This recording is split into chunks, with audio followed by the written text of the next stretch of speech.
अस्सलाम वालेकुम, मैं हूं आदिल शाहजेब। तहरीक इंसाफ हुकूमत के एहतिसाब के बयानिए को एक बड़ा झटका लग चुका है। FIA के साबिक सरबराह बशीर मेमन ने एक नया पेंडोरा बॉक्स खोला, जिसके मुताबिक अपोजिशन की जानिब से नैब और FIA को सियासी इंतकाम के लिए इस्तेमाल करने के इल्जामात को तकवीयत मिलती नजर आ रही है। FIA के साबिक DG बशीर मेमन ने गुज़श्ता रोज शाहजेब खानजादा के साथ एक इंटरव्यू में यहां तक कहा कि वज़ीर आज़म ने उन पर जस्टिस काजी फायज़ ईसा समेत अपोजिशन रहनुमाओं के खिलाफ केसेस बनाने के लिए बजाते खुद दबाव डाला।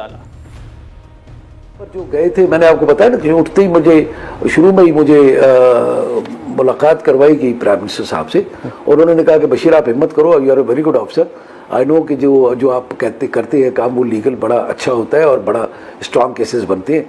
तो मैंने कहा सर बिल्कुल करेंगे। मुझे नहीं पता था कि ये कोई आगे चल के कोई इस तरह की कोई बात आएगी कि वो बिल्कुल ही ऐसे काजी फायज़ ईसा साहब के और सुप्रीम कोर्ट के जज के खिलाफ मुझे इंक्वायरी करनी पड़ेगी FIA को। अच्छा नाज़रीन, ये बड़े संगीन इल्जामात हैं, लेकिन वज़ीर आज़म साहब के अलावा ये इल्जामात जिन दो अफराद के गिर्द घूमते हैं उनमें से एक का नाम है जो बैरिस्टर फ़रूक नसीम साहब वफाकी वज़ीर कानून है, दूसरे जो है मुशीर बराए एहतिसाब व दाखिला शहजाद अकबर साहब हैं। अपने इंकशाफात में बशीर मेमन ने जहाँ वज़ीर आज़म की ख्वाहिशात का जिक्र किया, वहीं ये भी इल्जामात लगाए कि वज़ीर आज़म हाउस में शहजाद अकबर और फ़रूक नसीम से मुलाकात में इन दोनों ने जस्टिस काजी फायज़ ईसा के खिलाफ मुकदमा बनाने के लिए उन पर जाती तौर पर भी दबाव डाला। में हमने जब गए शहजाद अकबर के कमरे में, तो उधर जाकर के उन्होंने यही बात की कि हमने वो करना है, जस्टिस काजी फायज़ ईसा के खिलाफ केस बनाना है, इंक्वायरी करनी है, और उनका जो है वो उधर मैंने उनको समझाने की कोशिश की जिस तरह होता है कलीग्स आपस में, यार ये कैसे हो सकता है। नाज़रीन, बशीर मेमन के इल्जामात संगीन नौइयत के हैं और उनकी आला सतह पर यकीनी तौर पर तहकीकात होनी चाहिए, क्योंकि ना वो सिर्फ वज़ीर आज़म पर संगीन इल्जामात लगा रहे हैं, बल्कि ये इल्जामात लगा रहे हैं कि जुडिशरी के खिलाफ, काजी फायज़ ईसा के खिलाफ जस्टिस साहब के खिलाफ कार्रवाई के लिए उन पर दबाव डलवाया गया। ना सिर्फ ये, बल्कि जितनी भी अपोजिशन टॉप टीयर है, चाहे वो नवाज शरीफ हैं, शहबाज शरीफ हैं, मरियम नवाज हैं, असफंदियार वली हैं और बाकी पीपल्स पार्टी के भी लोग हैं, उनको ये कहा गया कि आप सिर्फ उनको पकड़ें और उन पर मुकदमात बनाएं, आगे देखा जाएगा, दहशतगर्दी तक के मुकदमात उन पर बनाएं। ये बशीर मेमन साहब के दावे, जो हमें शो में आगे चलकर बशीर मेमन साहब खुद भी ज्वाइन करेंगे। इस वक्त हमारे साथ मौजूद है सीनियर सहाफी और तजज़ियाकार हामिद मीर साहब।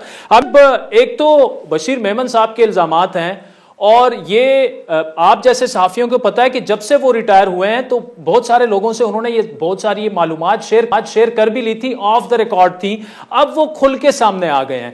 तो आपको इनके इल्जामात में कितनी वेटेज लगती है, कितनी इसमें सदाकत लगती है? ये तो इन्वेस्टिगेशन होगी, कमीशन बनेगा, तभी पता चलेगा, लेकिन ओवरऑल क्योंकि आप खुद भी बहुत सी चीजों के विटनेस हैं, ओवर टू यू मीर साहब।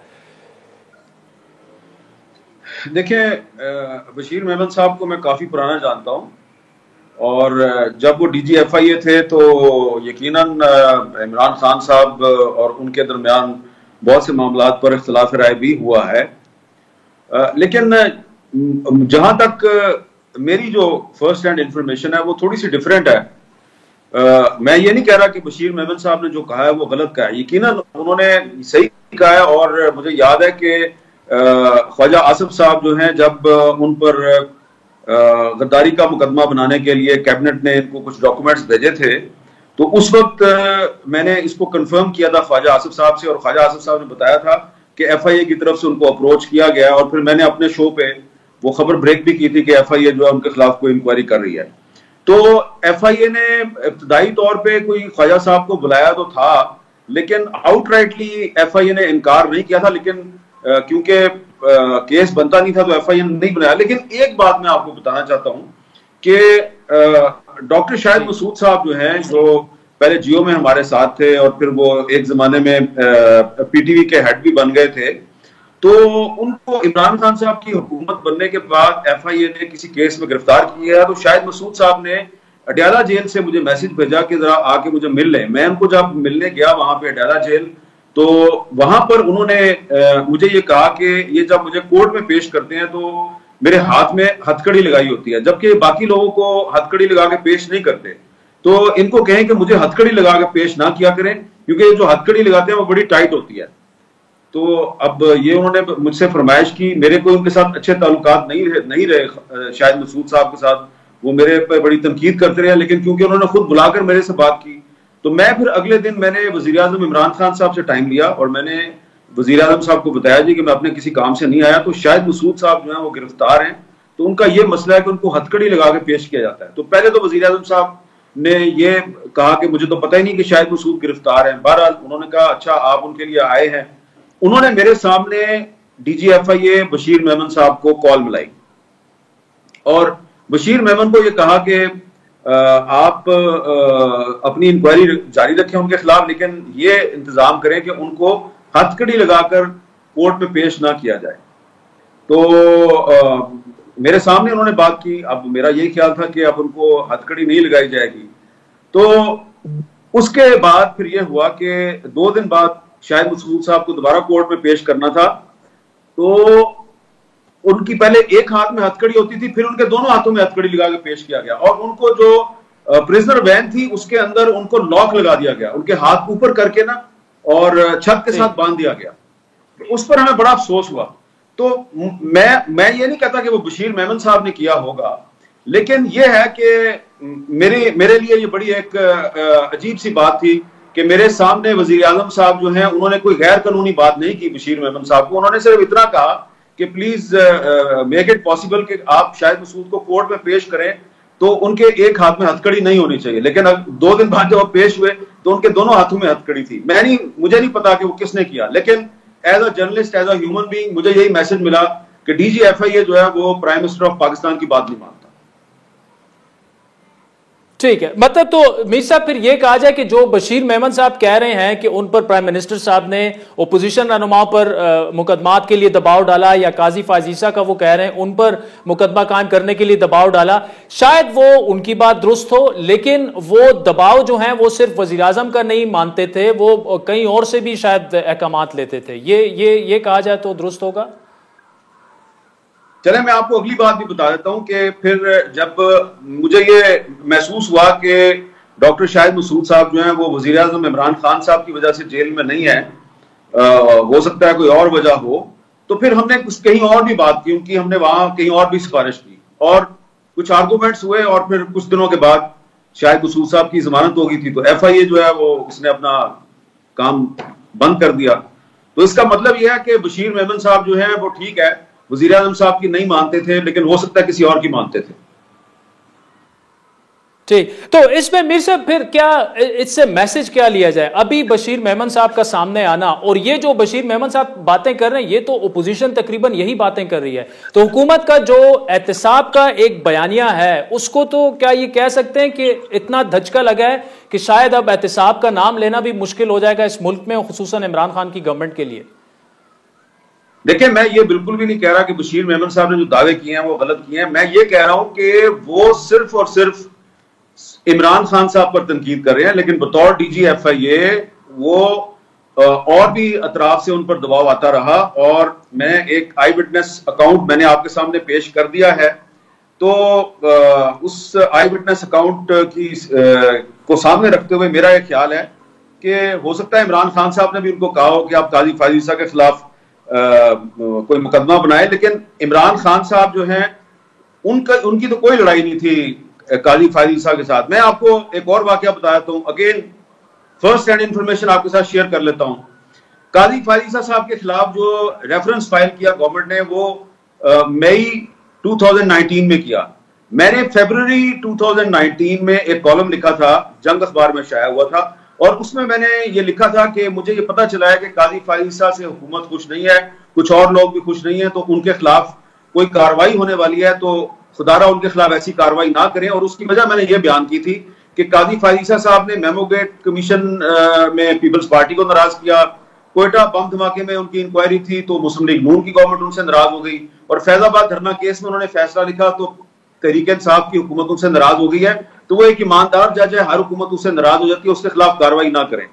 उस कॉलम के बाद इमरान खान साहब से मेरी मुलाकात हुई और मैंने उनसे कहा, उनको मरहूम नईमुल हक ने बताया कि हामिद मीर ने यह कॉलम लिखा है, तो इमरान खान साहब ने मुझे कहा कि मुझे तो इसका नहीं पता, काजी फाजीसा के खिलाफ हम तो कोई कार्रवाई नहीं कर रहे, और मेरे पास इतना टाइम नहीं है कि मैं जजों के साथ लड़ता फिरूं, मेरे पास तो बहुत बड़े बड़े चैलेंजेस हैं, इकोनॉमी की हालत बड़ी खराब है, तो मेरे पास इतना टाइम नहीं है मैं काजी फाजीसा से लड़ता फिरूं। तो मैंने कहा तो कि प्राइम मिनिस्टर साहब इसका मतलब है कि आप कोई कार्रवाई नहीं करेंगे काजी फाजीसा के खिलाफ? उन्होंने कहा मैं बिल्कुल नहीं करूंगा।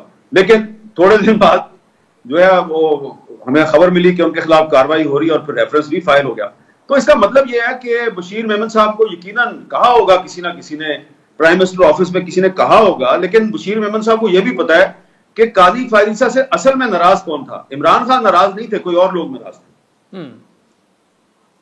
ठीक। अच्छा मीर साहब ये बताइएगा कि अभी बशीर मेमन साहब से भी कोशिश करेंगे अगले सेगमेंट में तमाम सवालात के जो आपने रेज किए जवाबात हम लें। आज आपने कॉलम लिखा टू डू विद अफगानिस्तान और अफगान तालिबान से जो है वो यहाँ पर सिविल मिलिट्री लीडरशिप हमारी काफी नाराज भी है, उसके बारे में बताइएगा कि क्या वाकई तालिबान जो है वो इस वक्त मुज़ाकरात की मेज पर नहीं बैठ रहे, पाकिस्तान का उन पर उस तरह से इन्फ्लुएंस नहीं रह गया? कुछ आपने बड़ी एक्सक्लूसिव इंफॉर्मेशन भी शेयर की है।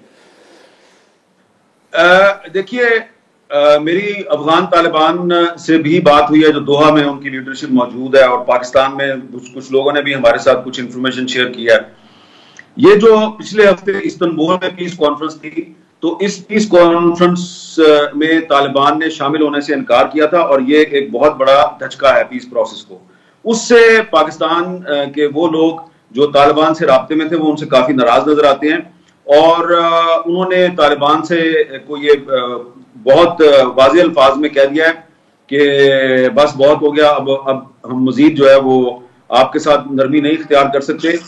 तो जब मैंने तालिबान के ज़राए से पूछा कि पाकिस्तान की हुकूमत क्या वाकई आपसे खुश नहीं है, उन्होंने इसकी तस्दीक की, लेकिन उन्होंने इसकी कुछ और वजूहात भी बताई हैं। वो ये कहते हैं कि जी पाकिस्तान की हुकूमत जो है वो चाहती है कि अफगानिस्तान के वो इलाके जो तालिबान के कंट्रोल में है वहां पे टीटीपी जो है उसको अपनी एक्टिविटीज करने की इजाजत नहीं मिलनी चाहिए। लेकिन उन्होंने इस बात की तस्दीक की कि हम पे काफी प्रेशर है कि हम जो पीस प्रोसेस है उसमें वापस आ जाए, लेकिन वो कहते हैं कि क्योंकि अमेरिका ने जो हमारे साथ रिटन एग्रीमेंट किया था उसके मुताबिक उन्होंने 1 मई को अपने ट्रूप्स निकालने थे अफगानिस्तान से, अब वो डेट आगे ले गए, 11 सितंबर तक ले गए, तो उन्होंने वादा तोड़ा, इसलिए हम इस पीस प्रोसेस में शामिल होने के लिए तैयार नहीं है। लेकिन उम्मीद की जा रही है कि पाकिस्तान की तरफ से उनको परसू किया जा रहा है और वो पीस प्रोसेस में वापस आ जाएंगे, वापस आ जाएंगे। हामिद मीर साहब, thank you so much for joining us. आज़ीन, वक्त हुए चाका जिसके बाद साबिक DGFIA बशीर मेमन साहब ने हमें इसी सेगमेंट में ज्वाइन करना था, लेकिन उनसे राब्ता नहीं हो पा रहा था। कोशिश करेंगे ब्रेक के बाद उनसे आपकी तफसीली गुफ्तगू।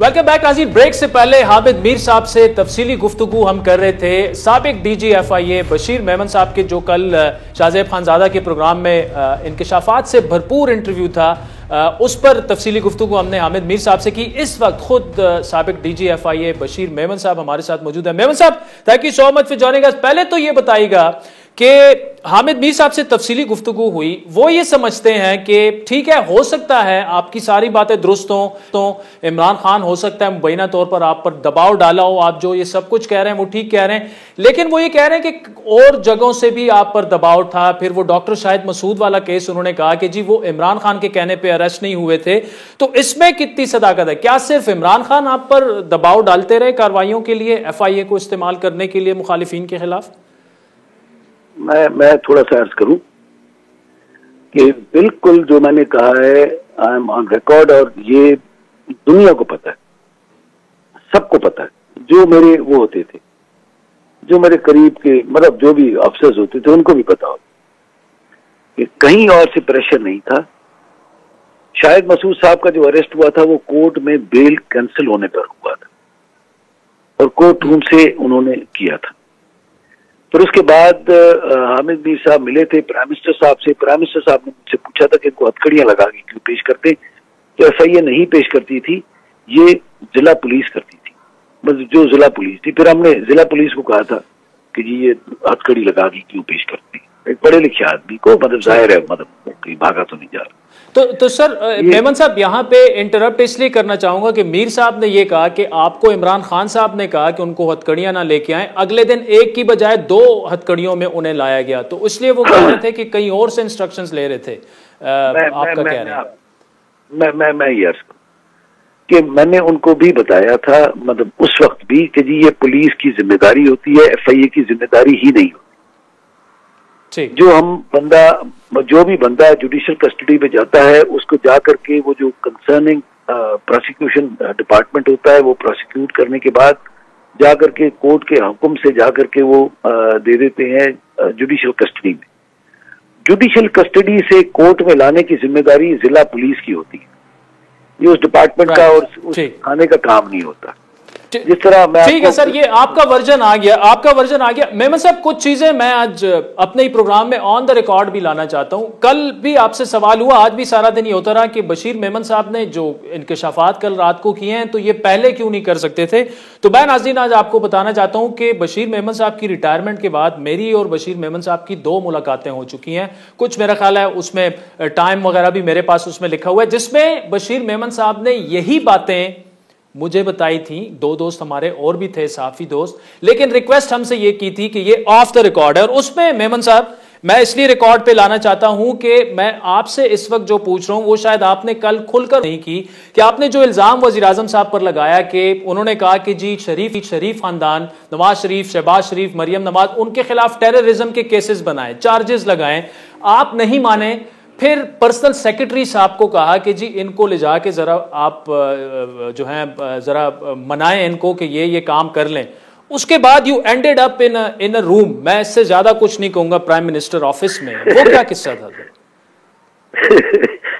वो तो मतलब आप उन्हीं में से एक आदमी ने, उन्हीं में से वो जो दोस्त मौजूद थे उन्हीं में से एक ने मेरे रिटायरमेंट के बाद वो जो ऑफ द रिकॉर्ड बात थी वो खत्म हो गई, वो अपने यूट्यूब पे भी दे चुके हैं।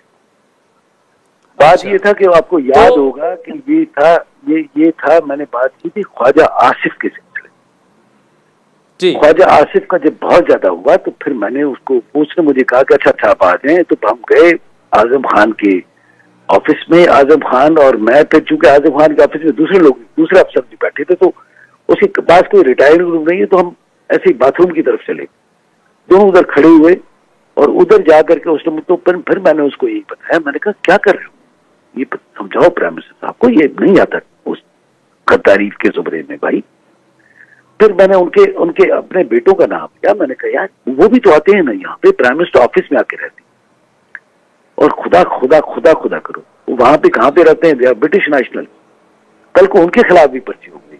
इस तरह की मतलब चीजों पे थोड़ा सा बंदा 10 साल के बाद की चीजें भी सोचता है, 2-4 साल के बाद की चीजें भी सोचता है। मैंने कहा ये समझाओ,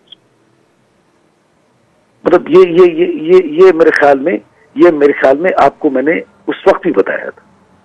जी वो बताया था, लेकिन फिर हुआ क्या? फिर क्या आपको कमरे में बंद हो गए आप ना मानने की वजह से?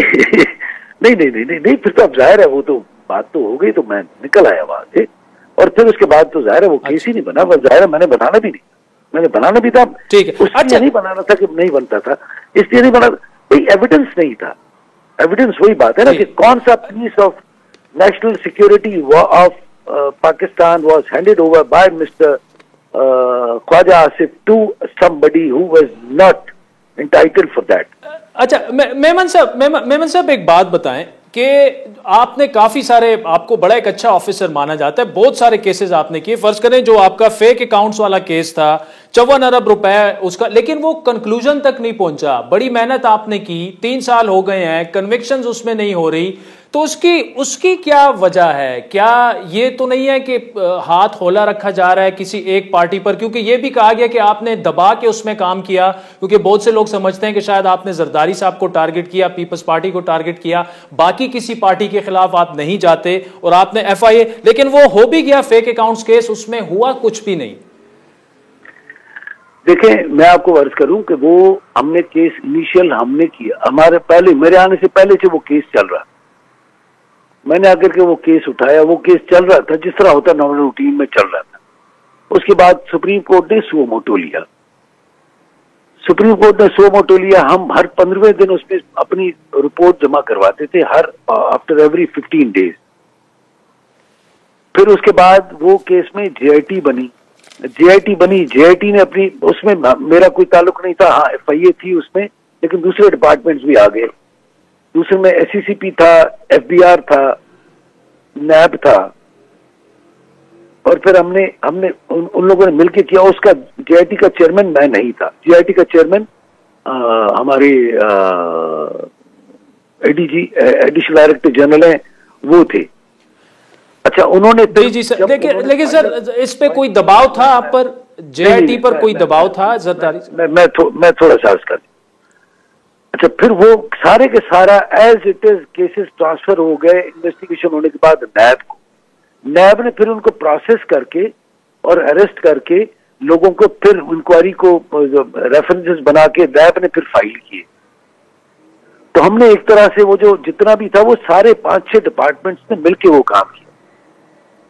तो अब चूंकि जेआईटी का हेड था हमारे जो एडिशनल डायरेक्टर जनरल साहब थे, और फिर मुख्तलिफ डिपार्टमेंट्स के लोग थे, और अब हम अकेले नहीं थे उसमें।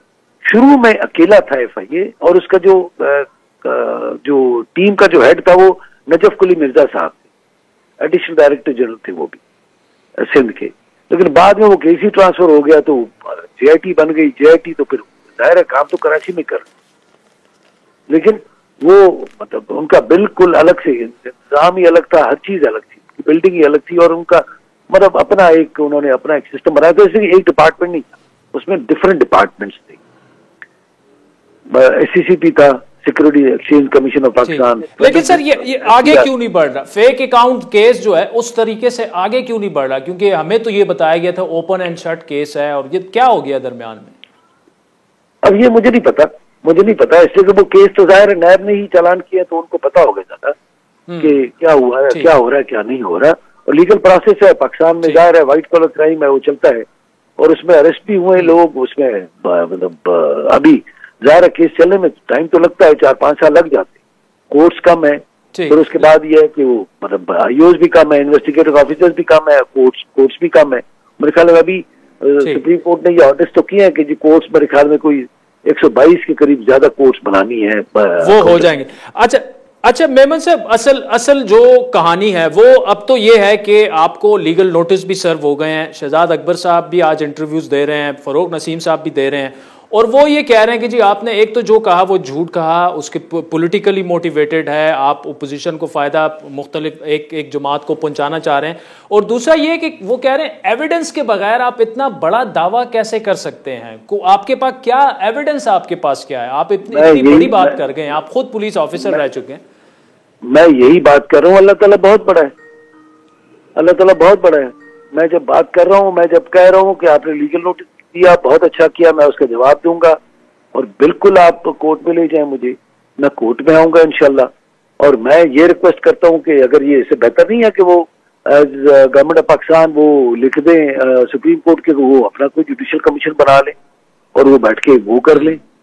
तो यहाँ पे मुजाहिरा एक बहुत सीरियस चार्जेस है जो कि एक एक्स गवर्नमेंट एम्प्लॉय लगा रहा है सिटिंग गवर्नमेंट पे, तो इस पे बनना चाहिए, बजाय इसके कि आप ट्रॉल्स करें और एक ब्रिगेड खड़ी हो जाए और वहाँ गालियां, मतलब वो तो खैर तरबियत ही बता देते हैं ना माँ बाप की। मैं सिर्फ ये रिक्वेस्ट करता हूँ कि मैं आज ठीक है। अच्छा बशीर मेमन साहब, ये मैं ये कह रहा हूं कि जाहिर बात है आप बड़े रिस्पॉन्सिबल ओहदे पे रहे हैं, तो ये बातें हेरसे पे तो नहीं हो सकती। डॉक्यूमेंट्री एविडेंस के आपके पास है इन इल्जामात का कि उन्होंने दबाव आप पर डाला काजी फायज ईसा के खिलाफ मुकदमा बनाने का या शरीफ खानदान के खिलाफ टेररिज्म चार्जेस लगाने का? बहुत बड़े बड़े इल्जामात हैं, तो डॉक्यूमेंट्री एविडेंस कैसे? कोर्ट में तो यही होगा ना कि ये देखें ये हुआ था सारा। इंशाल्लाह जब कोर्ट का वक्त आएगा तो इंशाल्लाह हर चीज सामने आ जाएगी, हर चीज सामने आ जाएगी। अल्लाह ताला बहुत बड़ा है, अल्लाह ताला बहुत बड़ा। ठीक है। अच्छा बशीर मेमन साहब, जाते जाते ये बताइएगा कि एक केस आप कर रहे थे जिसमें कि सियासतदानों को पैसे देने का वो था, जिसमें आपने नवाज शरीफ साहब को भी इंटरव्यू किया, लेकिन आप असलम बेग और असद दुरानी साहब को इंटरव्यू नहीं कर पाए। इसी तरह जो खनानी और कालिया वाला केस था, या एग्जैक्ट का जो केस था, जो के इलेक्ट्रिक का जो केस था, हालांकि आपने प्राइम मिनिस्टर की बात मानी नहीं, जो आप कल कह रहे थे कि अबराज ग्रुप को आपने तबाह बर्बाद कर दिया, पीएम ने आपको कहा, वो आपने नहीं मानी। ये केसेस फिर भी आगे नहीं गए, तो इसका मतलब दबाव तो आप बर्दाश्त करते रहे हैं और लेते रहे हैं दबाव। मैं आपको अर्ज करूं, असगर खान केस की रिपोर्ट अभी भी पड़ी हुई है सुप्रीम कोर्ट में, अगर आप देख लेना, मेहरबानी करें। वो जो हमने रिपोर्ट दी थी कि पुराना केस है और असलम बेग साहब और असद दुरानी साहब दोनों ही हमारे ऑफिस आए थे, उनका भी स्टेटमेंट रिकॉर्ड हुआ। ये बिल्कुल आए थे वो दोनों के दोनों, अच्छा, ठीक है। और जो अबराज ग्रुप का था वो केस आगे क्यों नहीं बढ़ पाया, हालांकि आपने प्राइम मिनिस्टर साहब की बात मानने से इनकार कर दिया था? वो हमने लिखी थी चिट्ठी इसको ministry of water and park, वो अभी भी वहां पे मौजूद हो कि जी इनसे 87 अरब रुपया है, 87 अरब रुपया ले लें, 87 अरब रुपया ले लें और कोई ना कोई कमेटी बनाए जो कि इनसे ये रिकवरी करे। के इलेक्ट्रिक के जो उस वक्त जो CFO थे उन्होंने हमारी टीम को ये कहा था कि जी हम और श्री सदरन वाले मिलके बैठते हैं और ये पैसे की ज्यादा की डिमांड कर रहे हैं, हम इनको मतलब पैसे देने को तैयार हैं लेकिन ये किस्तें कर दें। फिर वो कोर्ट में चले गए, उन्होंने स्टे ले लिया, मतलब एक पैसे वो ना देने वाली बात।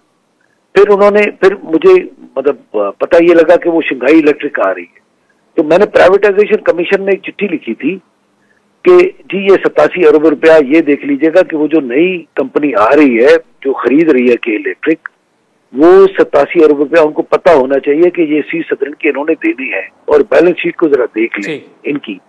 ये मतलब ये बात थी। चलें, ठीक, ये बात थी। चले बशीर मेमन साहब, thank you so much for joining अस। राब्ता रहेगा बल्कि बात भी होती रहेगी हमारे शो में। वक्त चाहता है एक ब्रेक का नाज़रीन, जिसके बाद आपसे दोबारा मिलूंगा।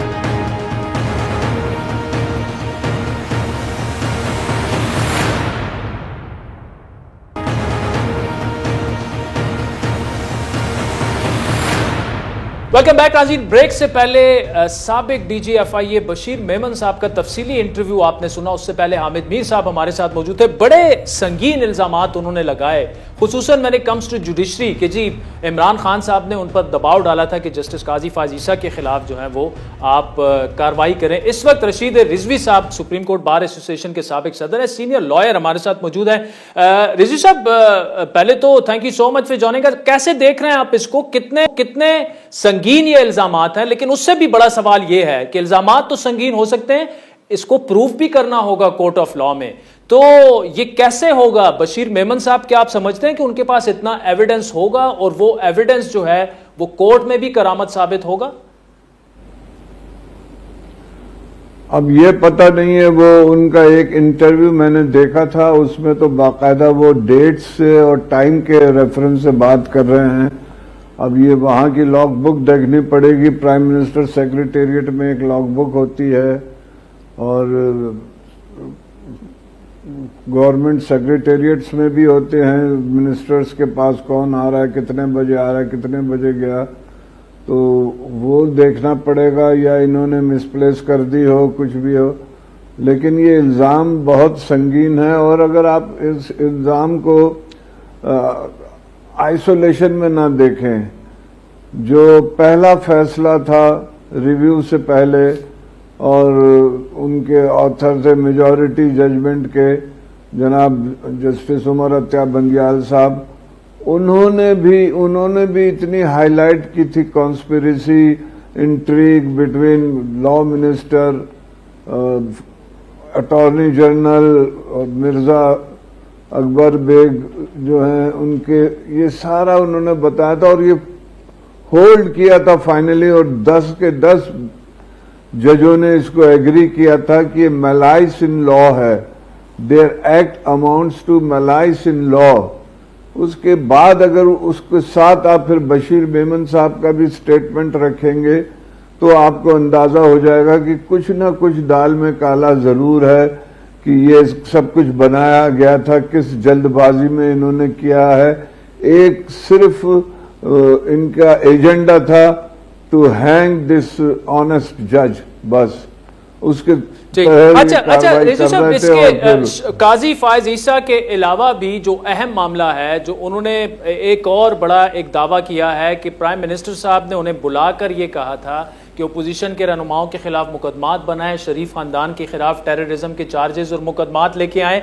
अभी जो नैब में जो सब कुछ चल रहा है, ओपोजिशन जमातों का तो शुरू से दावा यही है कि नैब को कंट्रोल हुकूमत कर रही है, तो इस स्टेटमेंट के बाद उन मुकदमात पर क्या कुछ कानूनी तौर पर असर पड़ सकता है? पहले तो ये प्रूफ करना पड़ेगा कि जो बशीर मेमन साहब कह रहे हैं वो ठीक कह रहे हैं। आपने कहा लॉग बुक, लेकिन सर लॉग बुक से तो ये पता नहीं चलेगा कि इमरान खान और इनके दरमियान बातचीत क्या हुई थी। लेकिन उसको बहुत हद तक सपोर्ट मिल जाएगी। लेकिन अगर आपके दूसरे सवाल पर आऊं तो उसका बड़ा आसान जवाब है।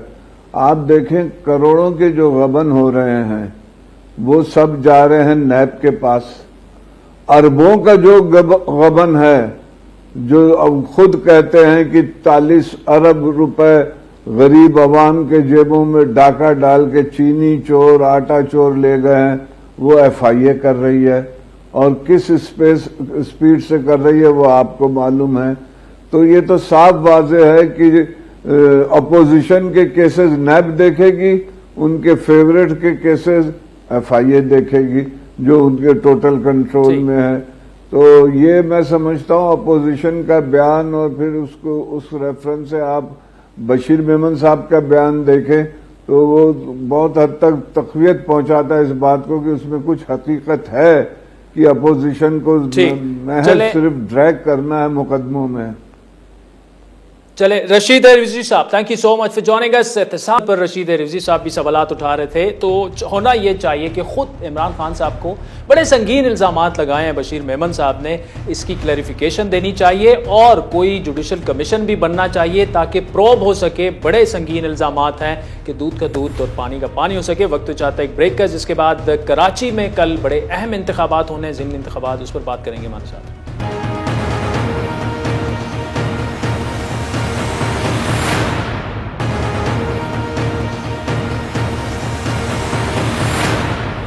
वेलकम बैक नाज़रीन। बात इस वक्त करेंगे NA 249 के ज़िमनी इंतखाबात की। गुज़श्ता आम इंतखाबात में वहाँ से जो फैसल वाडा साहब थे वो शहबाज शरीफ को हरवा कर कामयाब हो गए थे, लेकिन नून लीग के बकौल वो हरवा कर नहीं बल्कि शहबाज शरीफ को हराया गया था। वहाँ से 200-250 वोटों का फ़र्क था। शहबाज शरीफ साहब जीत चुके थे, सुबह उठे तो फैसल वाडा जीत चुके थे। ये नून लीग का दावा है। इस वक्त फैसल वाडा वो नशिस्त छोड़ चुके हैं। कांटे का मुकाबला है। मिफ्ता इस्माइल साहब साबिक वज़ीर ख़जाना नून लीग के उम्मीदवार हैं। इसके अलावा वहाँ से अफरीदी साहब जो हैं वो तहरीक इंसाफ के उम्मीदवार हैं और कादिर मंदुखेल साहब पीपल्स पार्टी के उम्मीदवार हैं। बड़ा अहम ये हल्का है जहां बताया ये जाता है कि नॉन उर्दू स्पीकिंग जो पॉपुलेशन है, खुसूसन वहां पर Pashtun speaking population, Baloch population, Sindhi की भी काफी बहुत बड़ी तादाद मौजूद है। क्या कौन जीत सकता है? 2-3 बड़े अच्छे सर्वेस भी हुए हैं। गैलेप पाकिस्तान से वाबस्ता बिलाल गिलानी साहब इस वक्त हमारे साथ मौजूद है। गिलानी साहब, पाकिस्तान में वैसे ये ओपिनियन पोल्स तो ज्यादा ऑथेंटिक नहीं होते, लेकिन जब गैलेप की बात आती है ऑब्वियसली सबसे ऑथेंटिक अभी तक हमने यही देखे हैं। क्या रिफ्लेक्ट हो रहा है? कल क्या हो सकता है? शायद नून लीग का पड़ला थोड़ा सा भारी नजर आ रहा है इस वक्त। जी, बहुत शुक्रिया आपने बुलाया। तो हमने कोई 10 अप्रैल से लेके 20 अप्रैल के बीच में कराची की NA 249 में तकरीबन 1500 अफराद पर मबनी एक सर्वे किया। उस सर्वे में जब हमने लोगों से पूछा कि आप 29 अप्रैल को होने वाले इलेक्शन में किस पार्टी को या किस कैंडिडेट को वोट करेंगे, तो 19% ने ये कहा कि वो मुस्लिम लीग नून को करेंगे और 16% ने, जो कि बहुत ही करीब है, PTI को चूज किया। तो ऐसा मालूम होता है कि इस वक्त PMLN का, जब एटलीस्ट हमने सर्वे किया तो PMLN का पलड़ा भारी था, मगर PTI बहुत दूर नहीं, थोड़े से ही मार्जिन के साथ सेकंड नंबर पे थी और थर्ड पर MQM पाकिस्तान जो है वो हमारे सर्वे में नजर आई। ठीक, तो इसमें गिलानी साहब, पिछले इलेक्शन में भी नेक टू नेक मुकाबला हुआ था शहबाज शरीफ का और फैसल वाडा का। तो इसका मतलब ये कि असल मुकाबला जो है वो आज भी PMLN और PTI में है। स्विंग वोटर्स जो हैं वो थोड़ा सा उसमें, मतलब जिस तरह MQM के शायद वोट हैं, MQM का तो अपना भी कैंडिडेट वहां पे खड़ा हुआ है, लेकिन मार्जिन ऑफ विक्ट्री जो है वो कम हो सकता है गुज़श्ता इंतखाबात की तरह। जी बिल्कुल। इस पे जब हमने सर्वे में लोगों से पूछा तो तकरीबन 22% अफराद ने हमें ये कहा कि अभी उन्होंने फैसला नहीं किया कि वो किस पार्टी को वोट देंगे। तो एक ये अनडिसाइडेड वोटर जो है ये बहुत ही इंपॉर्टेंट है। ये हमारी जो प्रेडिक्शंस हैं इनको भी थोड़ा मर्की करता है। ये वोटर इलेक्शन वाले दिन किस तरफ जाता है, इससे काफ़ी वाज़ेह फ़र्क पड़ सकता है और कोई अनएक्सपेक्टेड विनर भी हमें नजर आ सकता है। दूसरा एक जो अनएक्सपेक्टेड चीज हुई है वो जो तहरीक लबैक पाकिस्तान के कैंडिडेट हैं और उनका एक वोट है इस हल्के में, वो किस तरफ जाता है इस इलेक्शन वाले दिन। क्या वो PTI की तरफ जाता है या मुस्लिम लीग नून की तरफ। हमने जब तहरीक लबैक के वोटर से ये पूछा कि आपकी सेकंड चॉइस अगर तहरीक लबैक किसी वजह से ना हो तो वो क्या है, तो हमें नज़र आया कि पीटीआई उनकी सेकंड चॉइस थी। तो बज़ाहिर तो ये लगता है कि जो टीएलपी फैक्टर जो वहाँ एक बन चुका है उसका बेनिफिशियरी शायद पीटीआई हो सकता है, मगर इलेक्शन वाले दिन, असल इलेक्शन तो इलेक्शन वाले दिन ही होता है, फोरकास्ट और प्रेडिक्शंस जो हैं वो प्रेडिक्शंस ही रह जाती हैं। ठीक, बिल्कुल सही बात है। गिलानी साहब, thank you so much for joining अस। नाज़रीन, कल रिजल्ट के साथ आपके साथ अपने प्रोग्राम में हाजिर होंगे। आज के प्रोग्राम पर आपके फीडबैक के मुंतज़िर रहेंगे। हमारा ट्विटर हैंडल है @आदिल शाहज़ेब। मुझे मेरी टीम से मिल इजाज़त दीजिए।